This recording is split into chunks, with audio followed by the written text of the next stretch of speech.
काल रघुवर पुर जाई जहाँ जन्म हरि भक्त कह और दीवना जिंद न डरई हनुमत से सर्व सुख कर। श्री सरस्वत्यै नमः। श्रीमते रामानुजाय नमः। लक्ष्मीनाथ समारंभा नाथया मुनिमध्यमाम् अस्मदाचार्य पर्यन्तां वन्दे गुरु परम्पराम्। गुरुर्ब्रह्मा गुरुर्विष्णुः गुरुर्देवो महेश्वरः गुरुः साक्षात् परब्रह्म तस्मै श्री गुरुवे नमः। मनोजवं मारुतितुल्यवेगं जितेन्द्रियं बुद्धिमतां वरिष्ठं वातात्मजं वानरयोधमुख्यं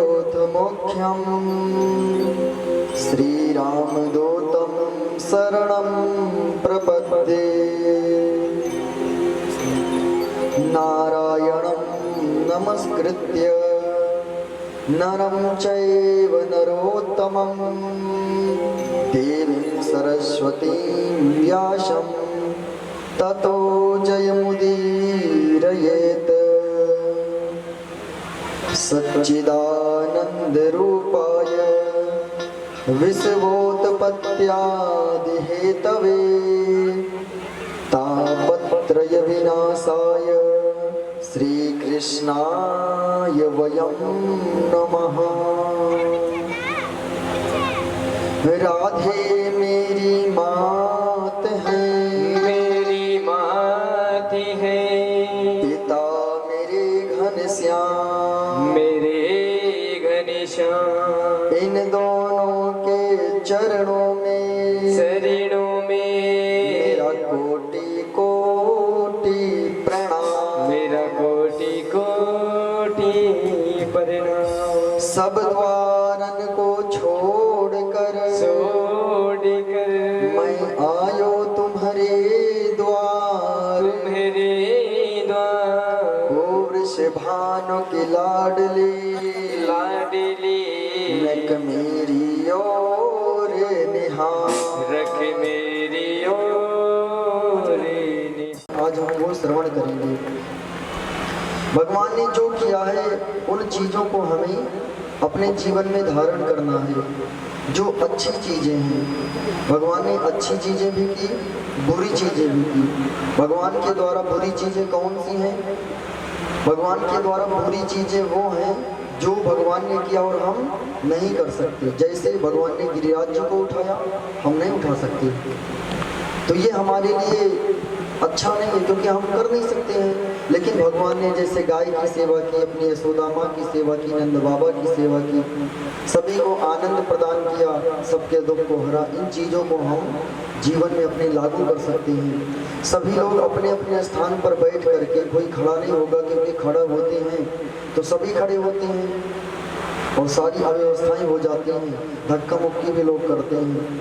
ठीक है, तो बैठे बैठे ही भगवान के नाम का कीर्तन करेंगे, ताली को बजाएंगे। जिनकी इच्छा होगी केवल वही खड़े होंगे, सारे नहीं खड़े होंगे। बोलिए महापुराण की जय हो। हाँ। श्री राम जय जय राम, श्री राम जय जय राम, श्री राम जय जय राम, श्री राम जय जय राम, श्री राम जय जय राम, श्री राम जय जय राम, श्री राम जय जय राम, श्री राम जय जय राम,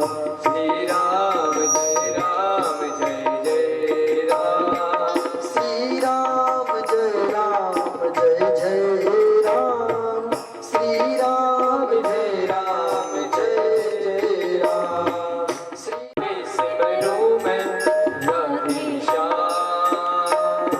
श्री राम जय जय राम, श्री राम जय जय राम, श्री राम जय जय राम, श्री राम जय जय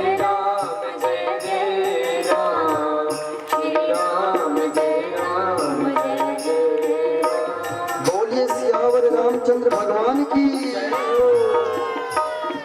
श्री राम जय जय राम, श्री राम जय जय राम, श्री राम जय जय राम,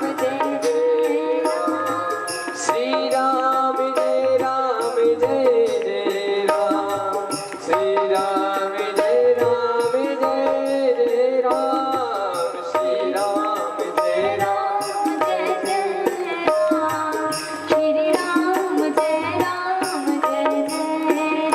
जय हो।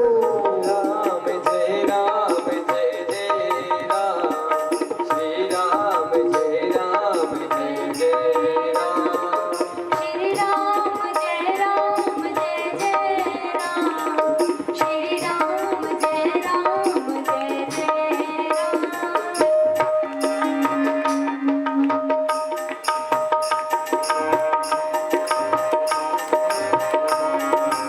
जय हो।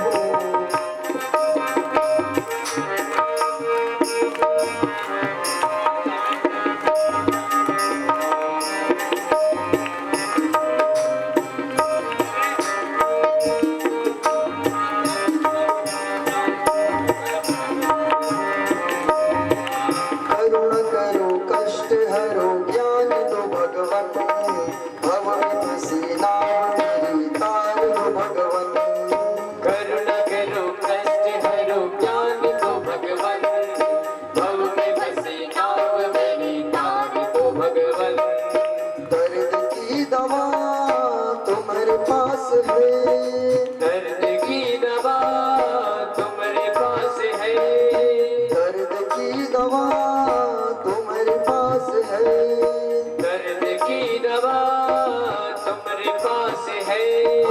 जिंदगी दया की है भीख मांगती, सांसों की माला पे सिमरूं मैं सीताराम, सांसों की माला पे सिमरूं मैं सीताराम, अपने मन की मैं जानूं और तुम्हारे मन की राम, सांसों की माला पे सिमरूं मैं सीताराम। श्री राम जय जय राम, श्री राम जय जय राम, श्री राम जय जय राम, श्री राम जय जय राम, श्री राम जय जय राम, श्री राम जय जय राम,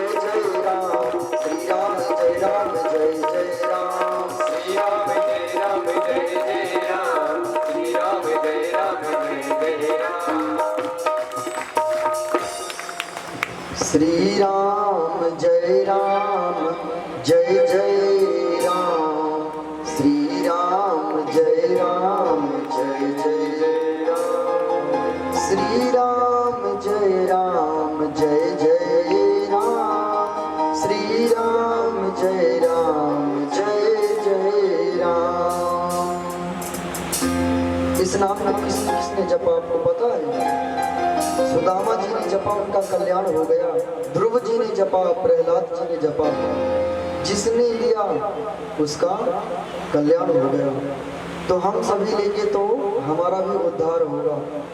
भगवान का नाम जपने का मतलब ये नहीं है कि आपके पास 4 व्हीलर गाड़ी हो जाएगी, बढ़िया मकान बंगले बन जाएंगे, सुंदर पति हो जाएंगे, सुंदर पत्नी हो जाएंगी। इसका मतलब ये नहीं भगवान की पूजा करेंगे तो ये सुख सुविधा मिलेगी। लेकिन भगवान का नाम लेने से जो सुख सुविधा मिलेगी ना, वो संसार में कोई दिलवाने वाला नहीं है। ना पैसे से मिलेगा, ना जमीन जायदाद किसी चीज से नहीं मिलेगा। वो पद जो भगवान देंगे आपको। कुछ लोगों के मन में ये सवाल रहता है कि हम तो भगवान की खूब सेवा करते, खूब पूजा करते, लेकिन हमारे साथ बहुत गलत होता है। गलत होता है कि नहीं? जो बहुत पूजा करता है भगवान की, उसको कष्ट मिलता है। तो लोगों को लगता है भगवान सुनते नहीं, भगवान सुनते नहीं। अच्छा, किस किस को लगता है कि भगवान सुनते नहीं पूजा करने पे? अभी उनकी समस्या का हल हम कर देंगे। हाथ उठाओ, किसको लगता है? लगता है? हाथ उठाओ ना, दोनों हाथ उठाओ जिसको लगता है। कितने तो डर रहे हैं कि महाराज जी क्या सोचेंगे कि पूजा भी करते हैं, विश्वास भी नहीं भगवान को। हाँ, देखो भगवान की पूजा करते हैं, आज कर रहे हैं, तो ये बताइए कि जब हम पौधा लगाते हैं, पेड़ लगाते हैं, तो वो लगते ही फल देता है?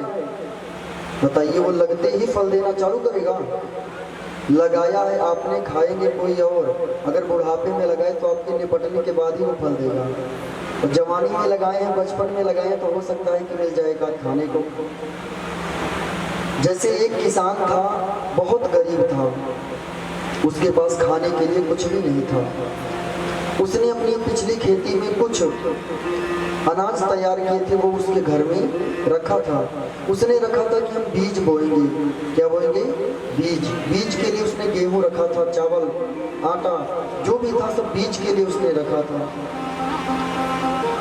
वो बहुत गरीब था, कुछ भी नहीं था उसके यहाँ खाने के लिए।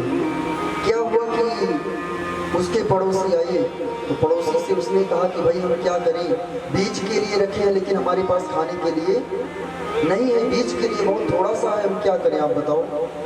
पड़ोसी ने कहा कि जितने दिन के लिए है उतना खाओ, नहीं तो भूखे मर जाओगे। तो खेत में बो करके क्या करोगे, कौन काटेगा उसको?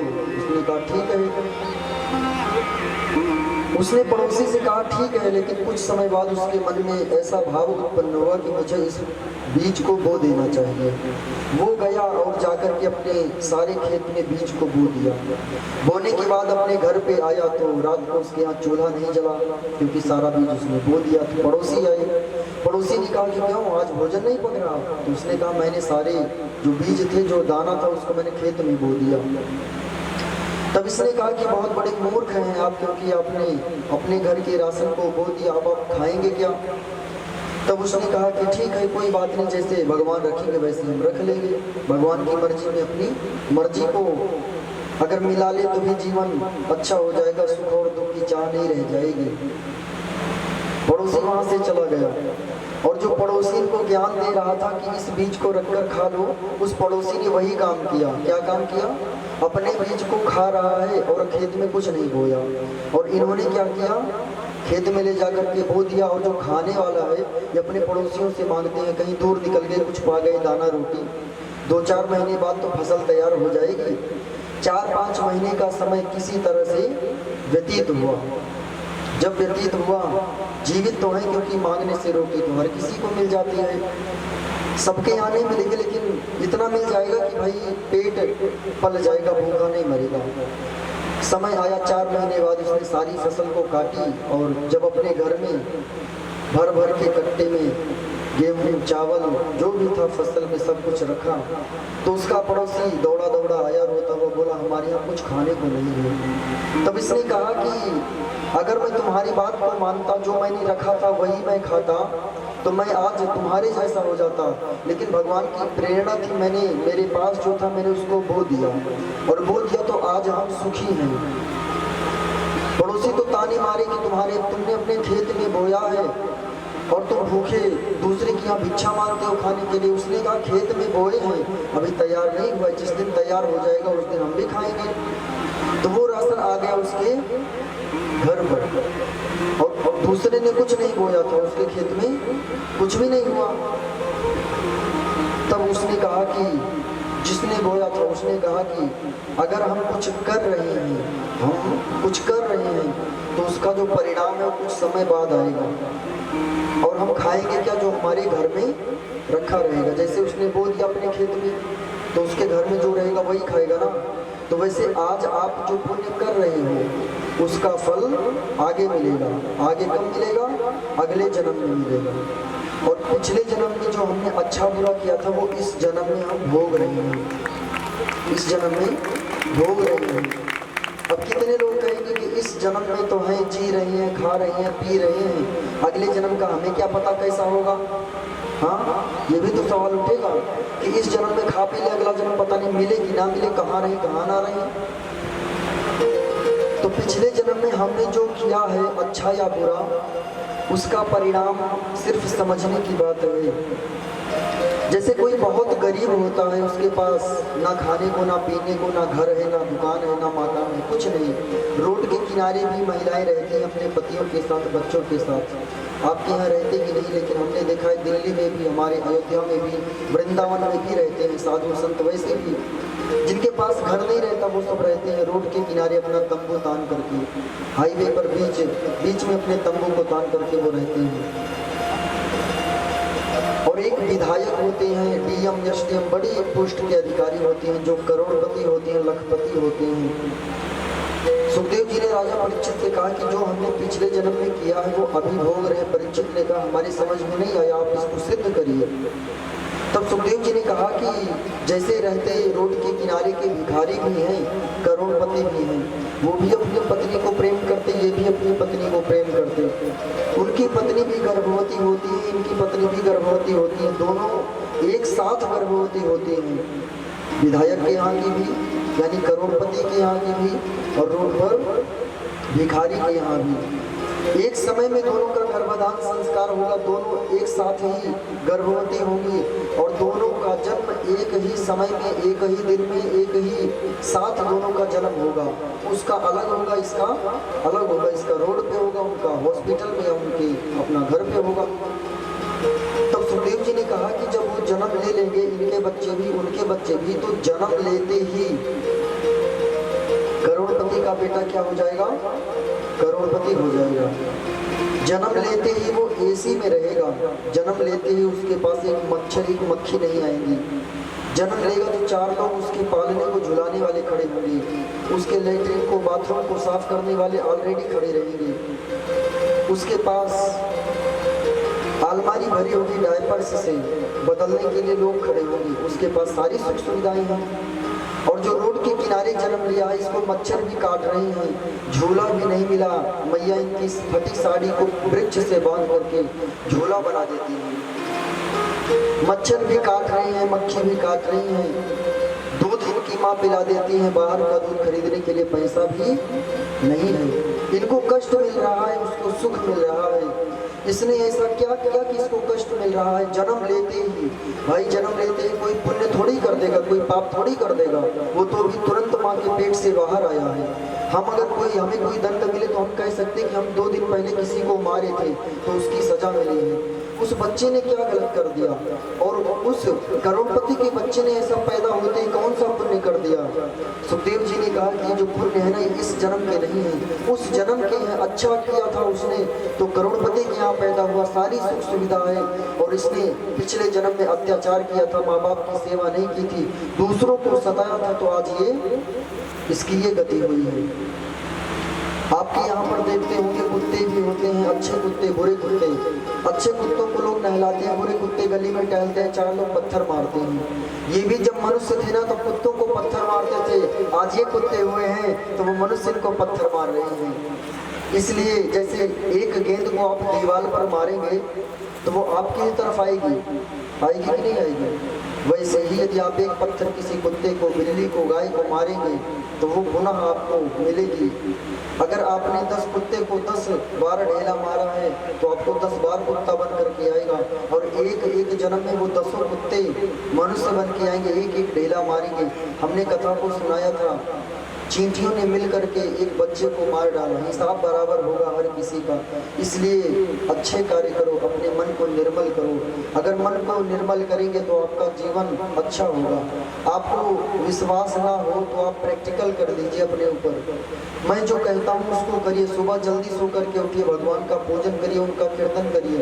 आपका पड़ोसी क्या कर रहा है उसकी चिंता ना करिए। आपका पड़ोसी जो कह रहा है उसको भी छोड़ दीजिए। इन सबको छोड़ करके सिर्फ अभी भी कथा में 2 दिन है। कल भगवान का विवाह है, 6वां दिन कि आज विवाह है? कब है भैया विवाह बताओ? आज है? कल तो जन्म, आज नहीं है, कल होगा। तो कल विवाह है, परसों भी 2 दिन है। 2 दिन में बहुत कुछ हो सकता है। यदि आप लोग कर ले वो चीज़ तो आप स्वयं आकर के कहेंगे महाराज जी बहुत सुखी हैं, बहुत प्रसन्न हैं। अपने सुख में सुखी रहिए, दूसरे के दुख में दुखी हो जाइए। जैसे जब द्रौपदी के 5 बेटे मरे थे ना, 5 बेटों को मरी अभी 1 हफ्ते भी नहीं हुआ था, 3 दिन भी नहीं बीता था, उनको पता चला कि उत्तरा गर्भ से हैं, वो माँ बनने वाली हैं। अपने 5 बेटों के मरने की बात को भूल करके एक बच्चा जन्म लेने वाला है, उसकी खुशी में खुशी हो गई। कितने लोग ऐसे होते हैं, जरा सी चोट लग जाए, जरा सा दुख आ जाए तो किसी के जन्मदिन की पार्टी में जाएंगे, किसी के विवाह में जाएंगे, उत्सव में जाएंगे तो वहाँ भी पहुँच करके रोने लगेंगे। हमारे साथ तो बड़ा गलत हो गया। अरे किसी के सुख में जाओ, किसी के दुख में जाओ।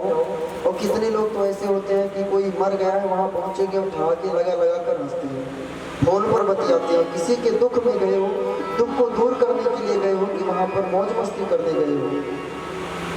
इन चीज़ों पर विशेष ध्यान देना चाहिए। सुखदेव जी महाराज आगे की कथा को सुनाते हुए कहते हैं कि कंस के कारागार में भगवान का प्राकट्य हुआ। जब भगवान का प्राकट्य हो गया, वासुदेव जी अपने सर पर धारण करके लेकर के चल पड़े वहां से।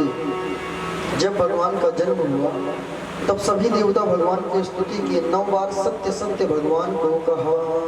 सत्य व्रतम सत्य परम त्रिसत्यम सत्यस्य योनिं निहितं च सत्ये सत्यस्य सत्यमृत सत्यनेत्रं सत्यात्मकं त्वां शरणं प्रपन्नाः। भगवान को 9 बार सत्य कहा। जब भगवान का जन्म हुआ तब वासुदेव जी ने कहा कि तमद्भुतं बालकमम्बुजेक्षणं चतुर्भुजं शंखगदायुधायुधं श्रीवत्सलक्ष्मं गलशोभितकौस्तुभं पीताम्बरं सान्द्रपयोदसौभगम्। अपने पुत्र को भगवान श्री कृष्ण को कहा कि तम अद्भुतम, आपका जो रूप है ये अद्भुत है।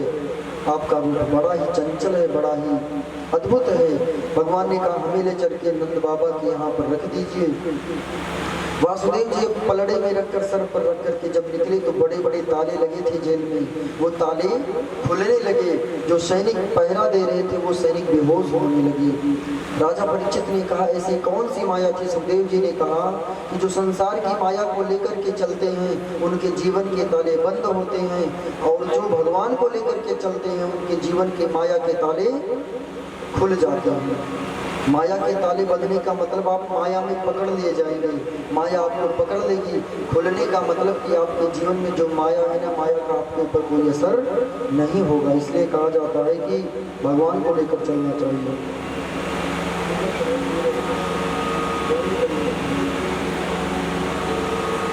लेकर के अपने सर पर रखकर वहां से चले, सारे दरवाजे खुलते गए। लेकर के जब जमुना मैया के पास पहुंचे, अब उसको पार करना है। बाहर निकलकर वासुदेव जी क्या देखे कि घन घोरे घटा चाहूर घिरी, रिमझिम बूंदिया बरसाई रही, चपला चमय के घन बीच जमे, मन में सिहरन उपजाई रही, जल कालिंदी को बढ़न लगो बे, पग पर सन को आई रही, जब जल ठोड़ी तक आई गयो, तब लेऊ की ध्वनि गुंजारी रही। वासुदेव जी लेकर के चले, जमुना मैया में प्रवेश किया। जमुना मैया बढ़ने लगी। जब वो बढ़ने लगी तब वासुदेव जी ने कहा कि लगता है कि हमें पार नहीं करने दोगी। तब जमुना मैया ने कहा कि मैं भगवान के चरणों को धोना चाहती हूँ। भगवान के चरणों को जब धुले, जमुना मैया इतनी बड़ी, भगवान अपने चरण को निकाल करके अपने चरण को जमुना मैया में डाल दिया। जमुना मैया ने रास्ता दे दिया। जब रास्ता दे दिया तब वासुदेव जी नंद बाबा के यहाँ पर पहुँचे, अपने बेटे को वहाँ पर लिटा दिया। वहाँ पर माया रूपी कन्या सोई हुई थी, उसको उठा करके पलड़े में लेकर के चल पड़े। और जब वहाँ से चल पड़े तब नंद राय के घर जाकर लाला को तुरंत सुलाया है। और माया की कन्या सोती थी, फिर उसको तुरंत उठाया है। उसको उठाए और वापस लौटे मथुरा आए, बंदी घर वैसा पाया है। मतलब बंदी घर जो जेल खाना था वो खुला था, जब गए थे आए तो भी वो खुला था। अब घुसते ही फाटक बंद हुए, जैसे ही घुसे वो दरवाजे अपने आप बंद होने लगे। घुसते ही फाटक बंद हुए, कन्या ने रुदन मचाया है। वो कन्या रोने लगी जिस कन्या को लेकर के आए थे। सब सैनिकों ने कंस को कहा कि इनको जन्म हुआ है। आया कंस, जब देखा ये पुत्री है, पत्थर की शिला पर पटक करके मारना चाहता है। इतने में क्या हुआ कि वो जो कन्या थी वो आकाश में उड़ गई। आकाश में जाकर के माया रूपी कन्या ने कंस से कहा, वो मूढ़ मुझे क्या मारेगा, तेरी बुद्धि अति भ्रष्ट हुई, तेरा प्रयास सब विफल हुआ, तेरे हंता की सृष्टि हुई। उस कन्या ने कहा कि कंस, मूर्ख कंस, तुमने जो योजना बनाई थी ना मारने की, वो तो सब विफल हो गई और तुम्हें मारने वाला गोकुल में जन्म ले चुका। इस घोर पाप से ओ पापी तू भारी कष्ट उठाएगा, अब नहीं बचेगा दुर्बुद्धे, श्री कृष्ण के हाथों मारे जाएगा। उस कन्या ने कहा कि अब तुम्हें कोई बचाने वाला नहीं है, भगवान तुम्हारा उद्धार करेंगे, भगवान के हाथों तुम्हारी मृत्यु होगी। जब ऐसा सुने कंस, तब वो दिल मिला करके अपने सैनिकों को बुलवाया, पहरेदारों को कहा कि तुम सब कर क्या रहे थे। सबने कहा कि हम यहीं पर थे। कंस ने कहा फिर वो बालक गोकुल कैसे गया, जाकर के योजना बनाने लगा कि हमें कैसे मारना है, हमें कैसे अमर होना है। उधर वो कन्या उड़ गई वहां से। भगवान ने उसको वरदान दिया कि तुम कलयुग में अनेकों स्थानों पर तुम्हारी पूजा होगी। और यहाँ पर सवेरे जब सो करके यशोदा मैया उठी, यशोदा मैया ने देखा कि ये रात को बेटी थी, सवेरे सो करके उठी तो ये तो बेटा हो गया। खूब खुश हुई। नंदा सुनंदा इनकी ननद आती हैं, दोनों आई, आकर के देखा कि ये तो बेटा है। जा करके नंद बाबा से कहती हैं, नंद बाबा जिस दिन जन्म हुआ कन्हैया का उस दिन भगवान की माला कर रहे थे। माला में भगवान का नाम कम और बेटा बेटी का नाम ज़्यादा ले रहे थे। सोच रहे थे कि हमारी दाढ़ी मूछें सब पक गई हैं, सफ़ेद हो गई है, भगवान अगर बेटा दे देंगे तो उससे भी काम चला लेंगे, अगर बेटी दे दी तो उससे भी काम चला लेंगे। क्या हुआ होगा क्या नहीं हुआ होगा। इतने में नंदा सुनंदा दौड़ी दौड़ी आई और आ करके बोली कि बधाई हो भैया, आपको लाला हुआ है, आपको तो छोरा हुआ है। जब नंद बाबा को ये बात पता चली तब अपने गले के 9 लखा हार को उतार करके नंदा सुनंदा की झोली में डाल दिए। और नंद बाबा बोले, जा बहन क्या तो भी याद करेंगे। आकर के नंद बाबा देखे कि हमको बेटा हुआ है, बड़े प्रसन्न है। पूरे गोकुल के वासी सबको पता चला कि कन्हैया का जन्म हुआ है, लाला का जन्म हुआ है। नंद बाबा के यहाँ पर सब आने लगे बधाई देने के लिए। जब बधाई देने के लिए आने लगे, धीरे धीरे सब तक ये बात पहुंची, सभी आने लगे। उधर नंद बाबा को पता चला कि हमारे बेटा तो हुआ है, लेकिन हम जिस गोकुल में रहते हैं ये गोकुल भी कंस की है। चले गए कंस को कर देने के लिए, टैक्स देने के लिए, जिस गोकुल में रहते हैं उस गोकुल का टैक्स देने के लिए।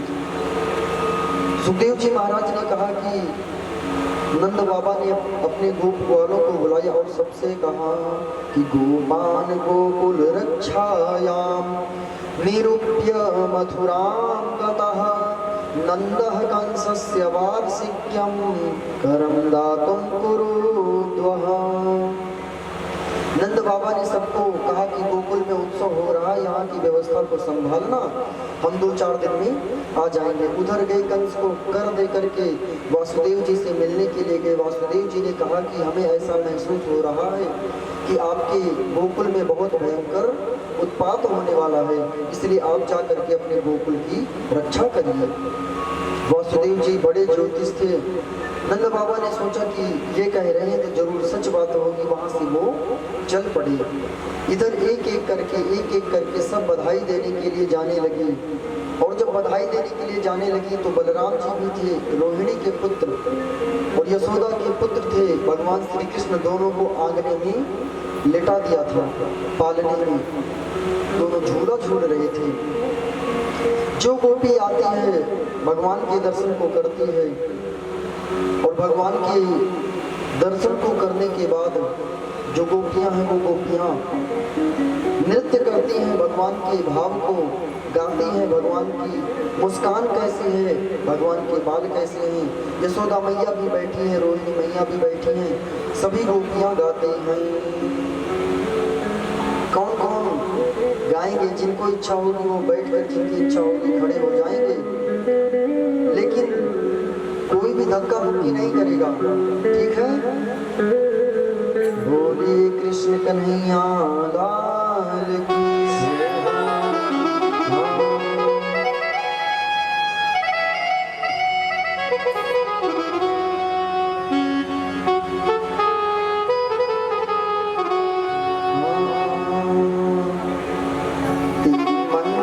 मंद मुस्कनिया पे बलिहार सांवरे, बलिहार सांवरे।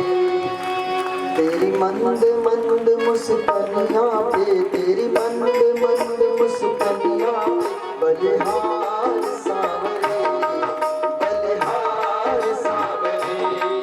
तेरी मंद मंद मुस्कनिया पे, तेरी मंद मंद मुस्कनिया पे बलिहार सांवरे, जहो बलिहार सांवरे, बलिहार सांवरे, बलिहार सांवरे।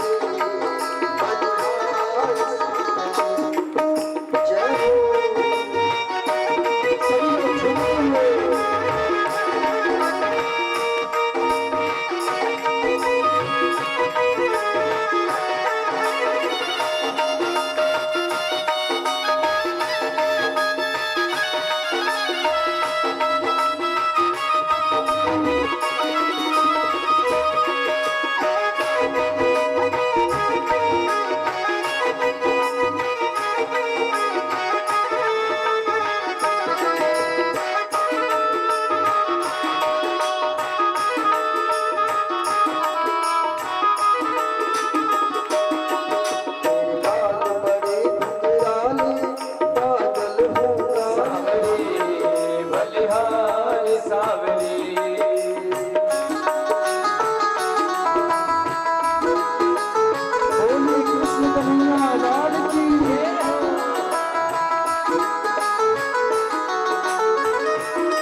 मंद मंद मुस्कनिया पे, मंद मंद मुस्कनिया पे, तेरी मंद मंद मुस्कनिया पे, बलिहार सांवरे, ओ बलिहार सांवरे, बलिहार सांवरे, बलिहार सांवरे। सभी लोग बैठ जाइए। तेरे बाल बड़े घुंघराले, बादल हो कारे कारे, तेरे बाल बड़े घुंघराले, बादल हो कारे कारे, तेरी मोर मुकुट लटकनिया पे, तेरी मोर मुकुट लटकनिया पे, बलिहार सांवरे, बलिहार सांवरे। भगवान की मुस्कान को देख करके गोपियां कहती हैं, यशोदा मैया लगता है कि पूरे ब्रह्मांड की जो महिलाएं हैं, ये सब बच्चे को जन्म देने वाली थी। भगवान सबके बच्चों को बनाते, लेकिन मुझे ऐसा लग रहा है कि सारे ब्रह्मांड के बच्चों के गुण को आपके कन्हैया में डाल दिया। इतनी प्यारी मुस्कान हमने आज तक नहीं देखी।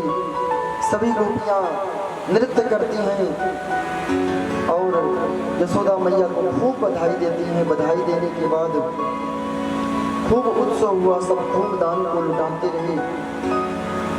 इसके बाद कंस ने अपने सभी साथियों को बुलवाया और बुलवाने के बाद सबसे पहले पूतना को बुलवाया। पूतना नाम की राक्षसनी थी। ये पिछले जन्म में दानवराज बलि की पुत्री रत्नमाला थी, जिसने कहा था कि हम दूध भी पिलाएंगे, और जब सब कुछ छीन लिया तब इसने कहा कि हम जहर भी पिला दें तो मर जाएगा। भगवान ने कहा था पूरा करेंगे। कंस ने पूतना को भेजा। ये पूतना राक्षसनी थी, लेकिन खूब सुंदर वेश धारण किया, खूब सुंदर, परम सुंदरी बन करके गोकुल में जाने से पहले कंस से बोले कि हम सभी गोकुल के जितने भी बच्चे होंगे उन सबको मार देंगे। सभी को मार देंगे तो उसमें आपका दुश्मन भी मर जाएगा। पूतना वहां से सुंदर रूप धारण करके गोकुल में चल पड़ी। जब गोकुल की गलियों में प्रवेश किया तब जो भी देखते, चाहे ग्वाल बाल देखते, चाहे गोपियां देखती, चाहे गोपियों की माताएं देखती, जब पूतना को देखती तब पूतना से कहती कि तुम तो बड़ी सुंदर हो, ये बताओ तुम्हारा विवाह हुआ है? ये कुछ नहीं बोलती। तब वो कहती कि अगर विवाह ना हुआ हो तो हमारा जो छोरा है ना वो कुंवारा है, शादी करवा ले दोनों की। इसने अपने मन में सोचा कि शादी करवा दोगी, अभी तो सुंदर लग रही हूँ, शादी के बाद फिर अपने रूप में आऊंगी तो जितने दांत हैं सारे दांत तुम्हारे अंदर हो जाएंगे। पूतना ने मन में विचार किया और रुकी नहीं, वहां से चल पड़ी। जिधर से गुजरती सब यही कहते हैं हमारा छोरा कुंवारा है, हमारे इनसे शादी कर लो, पड़ोसी कुंवारा है। कुछ नहीं बोलती और सीधे पहुंच गई नंद बाबा के भवन में। जब नंद बाबा के भवन में गई तो वहां पर कन्हैया लेटे थे, बलराम जी लेटे थे। एक गोपी आई। गोपी ने यशोदा माँ से कहा कि देखो ये कोई आई है, कौन है ये? यशोदा माँ ने पूछा आप कौन हैं? तब इसने कहा कि हम आपकी बुआ की लड़की हैं। यशोदा माँ से कहा आपकी बुआ की लड़की हैं और आप हमारी बहन हो, हम आपकी शादी में नहीं आ पाए थे, पता लगा आपको बालक हुआ है तो दर्शन करने आ गई। यशोदा मैया ने सोचा कि हमारे इतने रिश्तेदार हैं, होगा कोई। चली गई जलपान की व्यवस्था करवाने के लिए। इधर पूतना भगवान को अपनी गोद में लेना चाहती है। जब भगवान के पास से पूतना पहुंची तब सुखदेव जी ने राजा परीक्षित से कहा कंसेन प्रहिता घोरा पूतना बाल घातिनी शिशु सचार निघनंती पुरग्राम व्रजादिशो। सुखदेव जी ने राजा परीक्षित से कहा कि जो पूतना है इसका नाम ही पूतना है, ये छोटे बालकों को कभी पसंद नहीं करती, देखना नहीं चाहती। पूत का मतलब होता है बेटा, बच्चा, और ना का मतलब होता है नहीं। जो बच्चों को ना देख सके वही पूतना है। हर गांव में पूतना भी होती है, ये ना सोचना कि नारद ही होते। हर गांव में पूतना भी होती है जो पड़ोसी बच्चे को नहीं देखना चाहती। खुद का बच्चा काला, पड़ोसी का गोरा तो देख करके जलते हैं, उनका वही काम है। हाँ, तो हर घर में, गांव में तो पूतना जरूर होती है। ठीक है। उधर पूतना पहुंची भगवान के पास, भगवान ने अपने नेत्र को बंद कर लिया।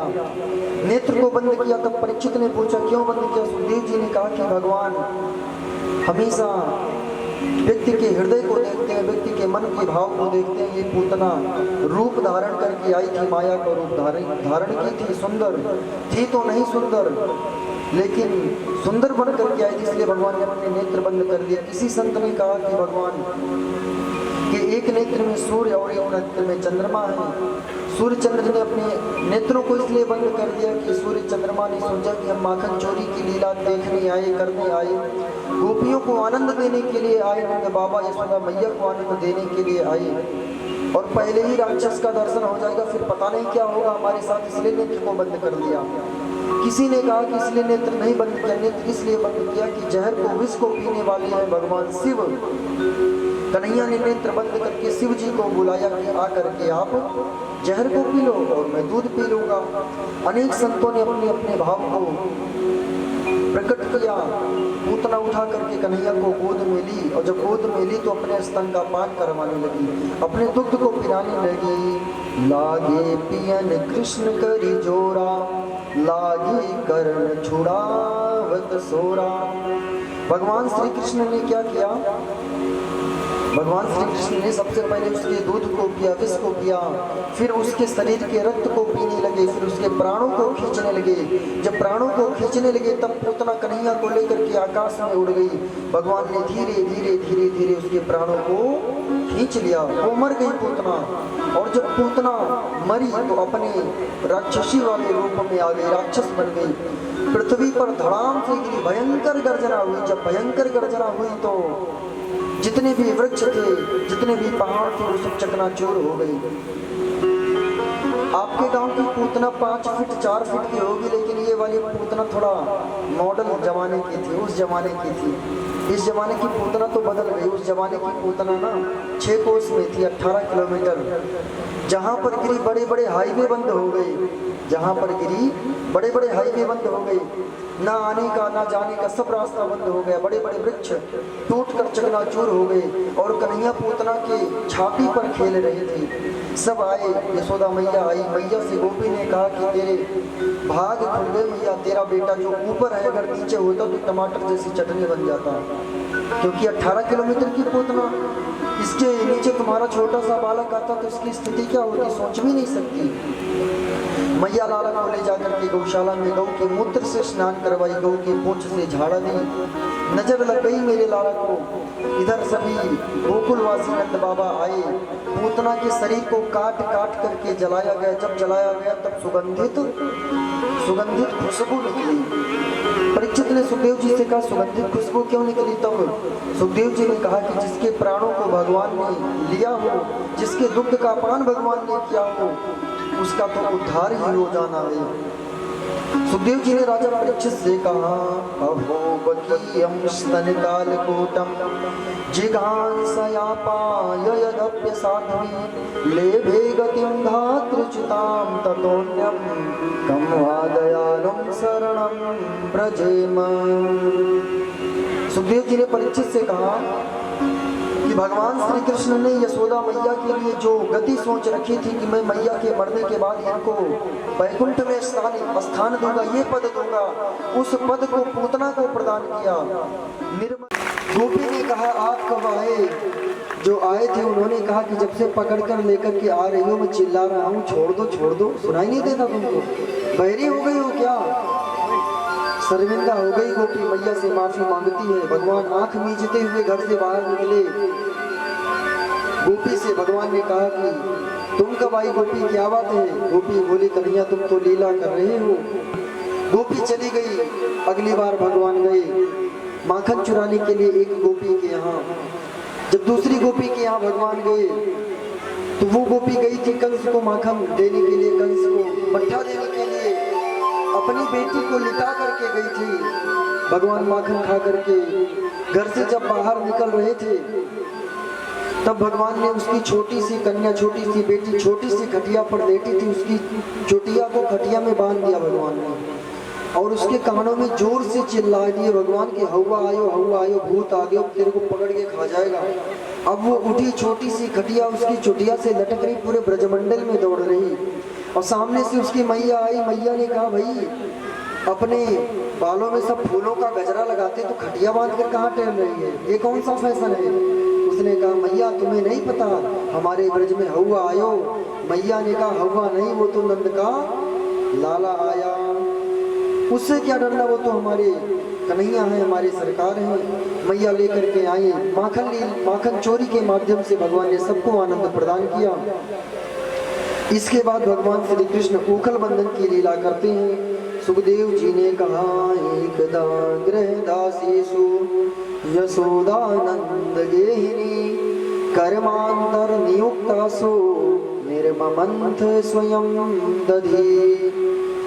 यशोदा मैया दही का मंथन कर रही थी, तभी भगवान आए। मैया गोद में बैठे मैया से बोले कि हमें दूध पिला दो, मैया भूख लगी है। मैया ने कहा कि अभी थोड़ी देर मंथन कर ले, फिर आपको पिलवा देंगे दूध। भगवान ने कहा कि ठीक है मैया पिलवा दोगी, अच्छी बात है। एक बात बताओ मैया, बोले क्या। भगवान ने कहा आप हमको ज्यादा प्रेम करती हैं या दूध दही माखन को।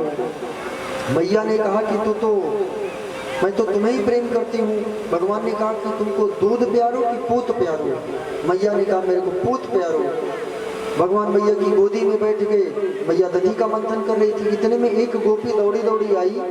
गोपी ने कहा मैया तू लाला को प्रेम कर रही है, उधर तेरा दूध बह रहा है। और मैया भगवान को उठा करके धरती पर पटक करके धरती पर रख करके दूध देखने के लिए चली गई। भगवान ने सोचा अरे बाप रे, देखो मैया कितना झूठ बोलने लगी। पहले कहती कि मुझे पूत प्यारो, अब देखो मैया को दूध प्यारो। भगवान को लगी गुस्सा और भगवान एक छड़ी को उठाए, जितने माखन के मटके थे सबको टक टक टक टक तोड़ने लगे, सबको फोड़ डाला। उन्हीं मटकियों के बीच में यशोदा मैया के सास के द्वारा दी गई एक मटकी थी, बहुत पुरानी मटकी। भगवान ने उसको भी तोड़ दिया और उसको देखी मैया तो मैया के पैरों के तले से जमीन खिसक गई। मेरे बेटे ने वो मटकी तोड़ दी जिसको मैं सबसे अधिक मानती थी, सबसे अधिक उसकी साफ सफाई रखती थी, इसने उसको तोड़ दी। मैया छड़ी लेकर के दौड़ाई और भगवान वहां से भागे। मैया पीछे पीछे, कन्हैया आगे आगे। मैया ने कहा रुक जा, मैं तो तुम्हें बांधूंगी, अब तुम्हारी पिटाई होगी। भगवान दौड़ते रहे, मैया पीछे दौड़ती रही। मैया थक गई। मैया ने कहा कि लाला रुक जा। भगवान ने कहा मैया तुम मुझे मारोगी। तब मैया ने कहा कि तुमने काम ऐसा किया है कि तेरी आरती उतारूंगी, मारूंगी कहाँ मैं। काम ऐसा किया कि आरती उतारूंगी, आजा मेरी गोद में आजा।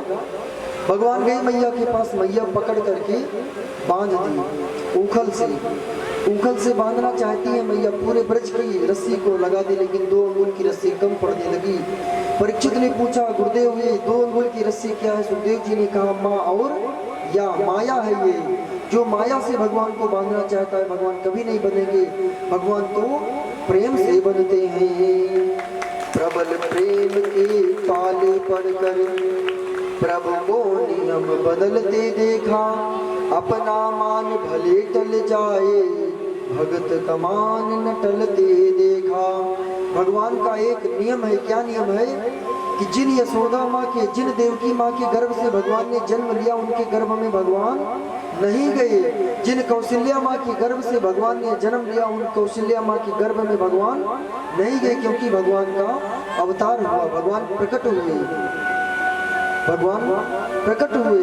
लेकिन जब बात अपने भक्त की रक्षा के लिए आई, तब भगवान छोटा सा रूप, अंगूठी के समान रूप धारण करके उत्तरा के गर्भ में चले गए। जब जब बात भक्त पर आएगी, जब जब बात प्रेम की आएगी, भगवान अपने सारे नियम को तोड़ देंगे।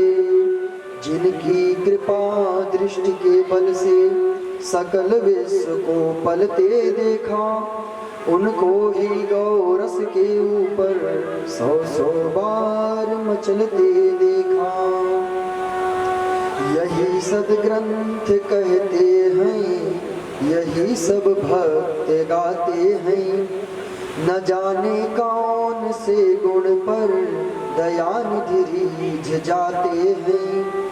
न रोए वन गमन में भी पिता की वेदनाओं पर, उठाकर गिद्ध को निज गोद में आंसू बहाते हैं। न जाने कौन से गुण पर दयानिधि रीझ जाते हैं, नहीं स्वीकार करते हैं निमंत्रण नृप सुयोधन का। अब विदुर के घर में जा कर के भोग छिलकों का खाते हैं, विदुर के घर में जा कर के भोग छिलकों का खाते हैं।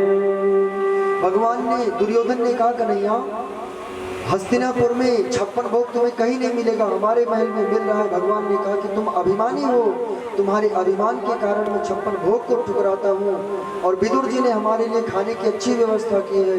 दुर्योधन हंसने लगा कि वो तो खुद ही उसको खाने के लाले पड़े हैं, खुद उसको खाने को पूरा नहीं पड़ता, आपको क्या खिलाएगा। भगवान ने कहा जो खिलाएगा हम खाएंगे। भगवान गए और विदुरानी के हाथों से केले का छिलका खाने लगे।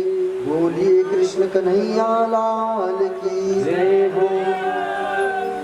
मैया ने भगवान को उखल से बांध दिया।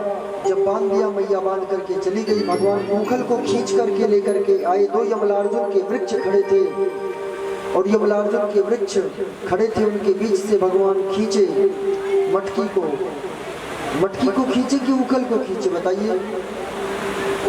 मटकी को खींचे, उखल को खींचे। कितने लोग कहते हैं मटकी को खींचे। पीछे वाली मैया हाथ उठाओ, मटकी खींचे कि उखल खींचे।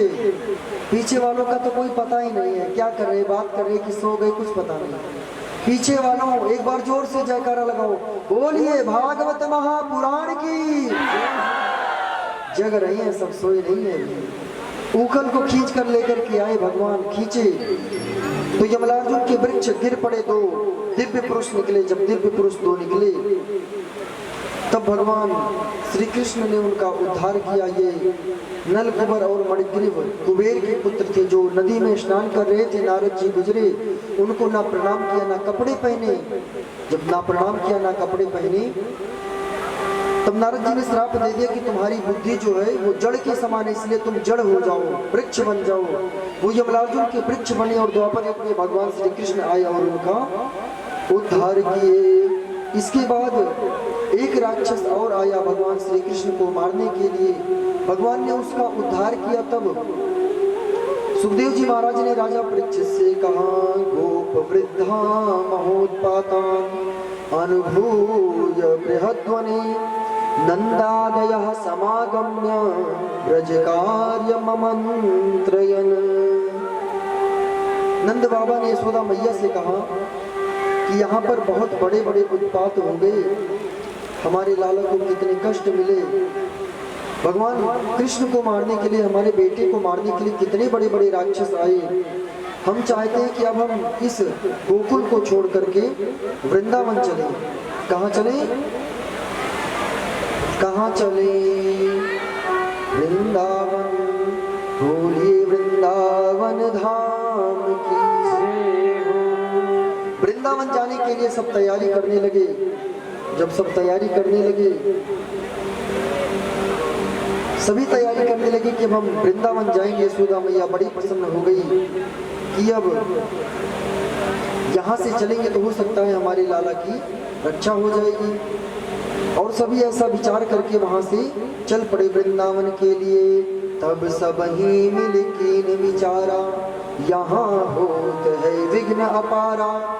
चलो बसई वृंदावन माही, सकल सुवास सहित सोआही। वनम वृंदावनम नाम पसव्यम नवकाननम। गोप गोपी गवाम सेव्याम पुण्यादित्रण विरुधम। लेकर के सभी को बड़ी बड़ी बैलगाड़ियों में सब अपने अपने सामान को लेकर वृंदावन जाने लगे। कौन से वृंदावन? चाय पानी हो गया सबका? हो गया मैया चाय पानी? कितने लोगों का हो गया? हाथ उठाओ। हो गया? जिनका हो गया वो खड़े हो जाए, जिनका नहीं हुआ वो बैठ करके चाय पानी करे।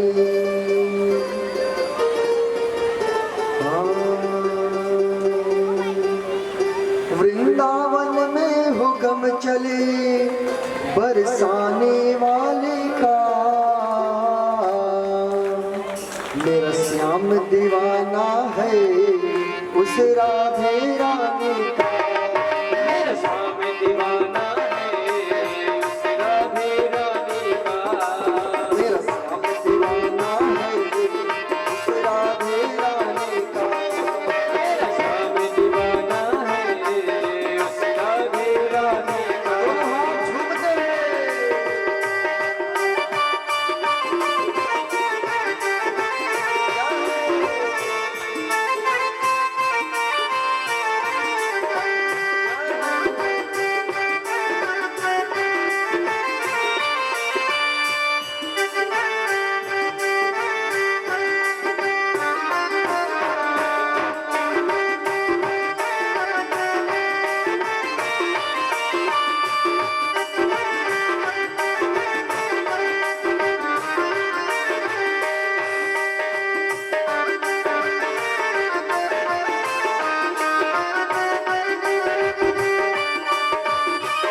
जब बांस की हो करके बांस की हो करवे बजेगी, मुरली बजेगी, ऐसे नहीं खड़े हो जाओ।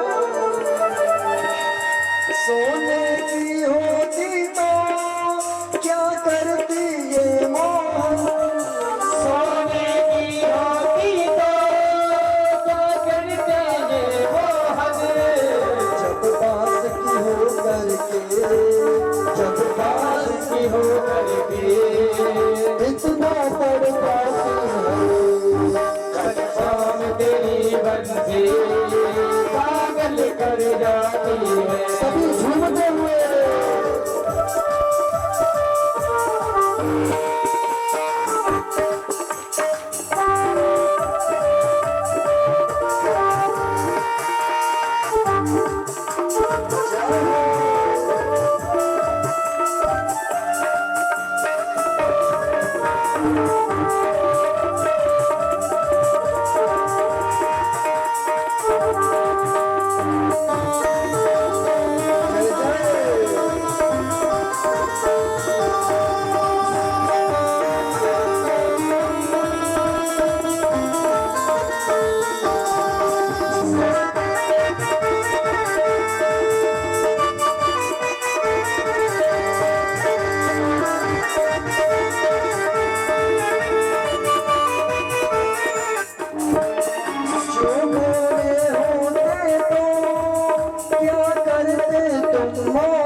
श्याम रंग पर ही, जब श्याम रंग पर ही दुनिया मर जाती है, जब श्याम रंग पर ही दुनिया मर जाती है।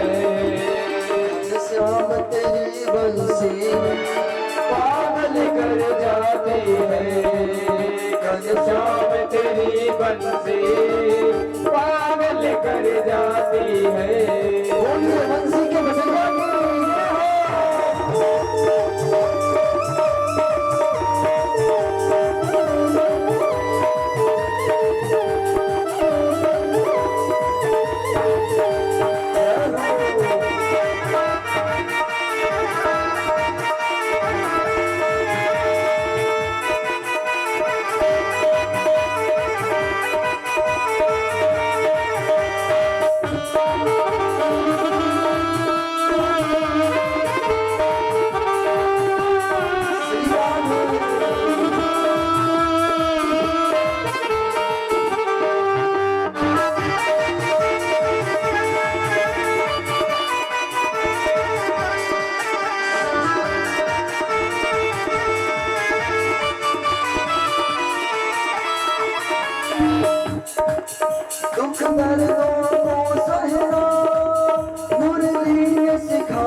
गिरिराज जी का पूजन हो रहा है, साथ ही साथ गिरिराज जी को 56 भोग लगेगा। तो भोग लगाने के लिए सब भाव से गाएंगे। भोग कैसे लगाया जाता है, ठाकुर जी को क्या क्या खिलाया जाता है।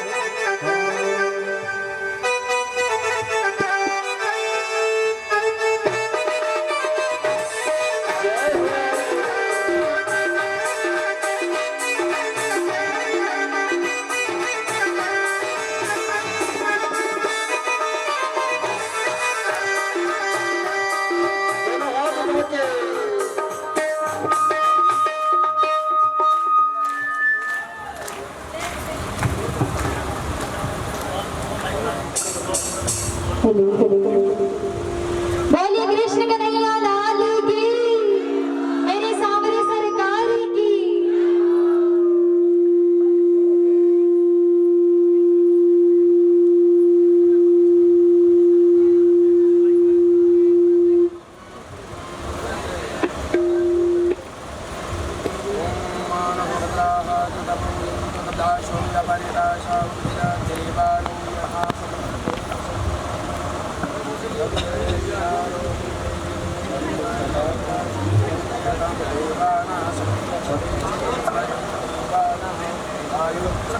थोड़ा थोड़ा चलाइए, लेकिन सब चलाइए। लेके आए तो वापस तो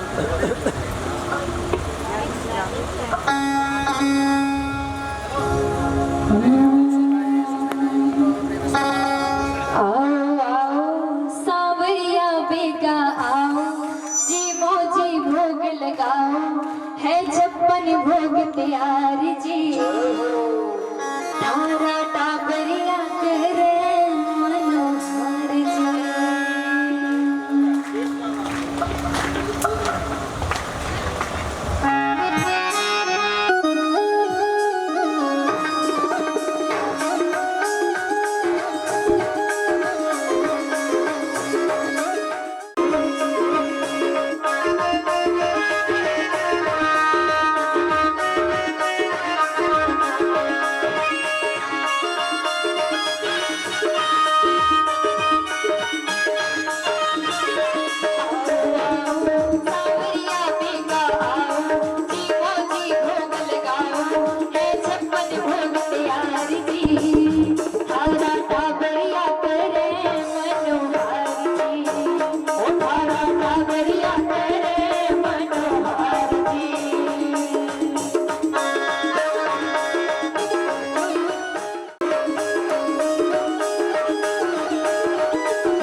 कटियो रे नाल जी सजन हाथी का कटियो अरे तूने मुद्दा मुद्दा मेरे साथ झूठ मैंने भूल जाए बाजरे की रोटी खा ले शाम के चूर मैंने भूल जावे गो बाजरे की रोटी खा ले शाम के चूर मैंने भूल जावे गो बाजरे की रोटी खा ले शाम के चूर मैंने भूल जावे गो के चूर मैंने भूल जावे गो के चूर मैंने भूल जावे गो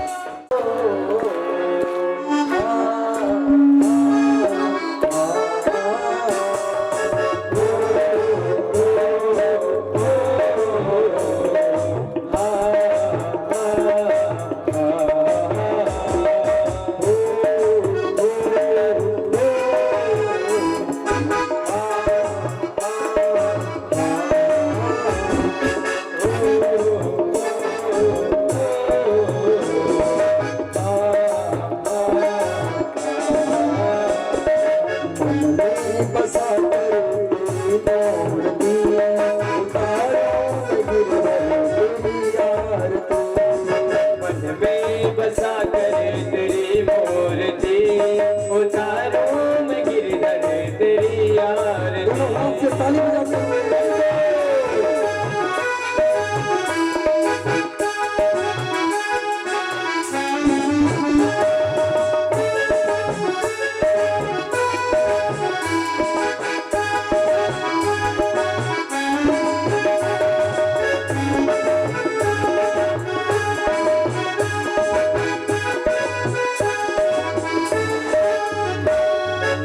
करुणा करो कष्ट हरो ज्ञान दो भगवान भव में फंसी नाव में तार दो भगवान करुणा करो कष्ट हरो ज्ञान दो भगवन भव में फंसी नाव तार दो भगवन करुणा करो कष्ट हरो ज्ञान दो भगवान भव में फंसी नाव में तार दो भगवान करुणा करो कष्ट हरो ज्ञान दो भगवन भव में फंसी नाव मेरी तार दो भगवन दर्द की दवा तुम्हारे पास है दर्द की दवा तुम्हारे पास है दर्द की दवा तुम्हारे पास है दर्द की दवा की है भीख मांगती मन में बसा कर तेरी मूर्ति उतारो मैं गिरधर तेरी आरती